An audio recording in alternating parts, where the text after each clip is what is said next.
Welcome to the Leaders Insights podcast. Today's episode, FX and interest rate hedging program design, building a policy that protects without speculating. Every treasury team says they hedge to reduce risk. That phrase means nothing. What are they actually protecting? That's the whole game, and most can't answer it. There are three different things you could be protecting, and they fight each other. You can protect reported earnings. What shows up in the quarterly numbers? You can protect cash flow, the actual dollars you'll have to convert next March.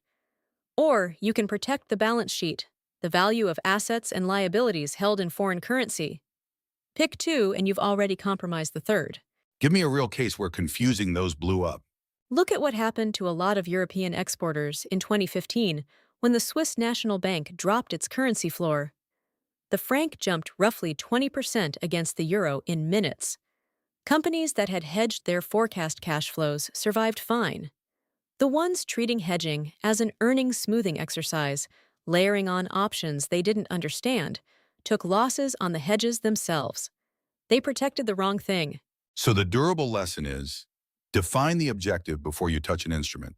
Before you talk to a single bank, because the bank will happily sell you a structured product that looks free. And here's the rule the best operators internalize.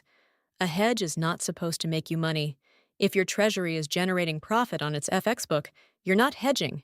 You're running a trading desk with the shareholders' money and none of the risk controls.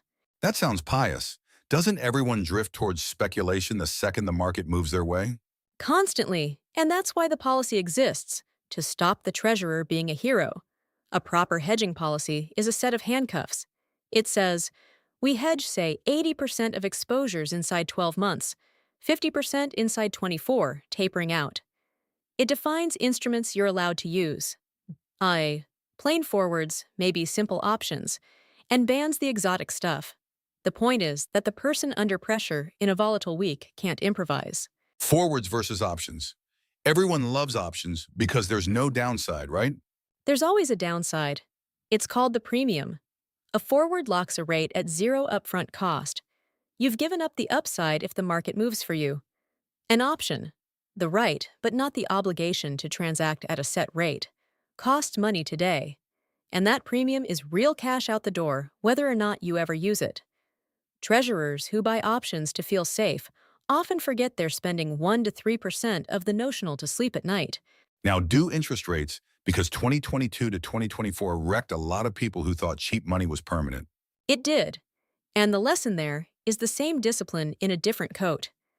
If you've got floating rate debt, where your interest cost moves with the market, you can swap it to fixed. An interest rate swap just exchanges your variable payment for a predictable one. Companies that swapped a chunk of their debt to fixed in 2021 looked stupid for a year, and then looked like geniuses when rates climbed.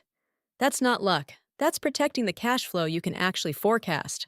But rates have eased through 2026. Doesn't that punish the ones who locked in high? Slightly, yes.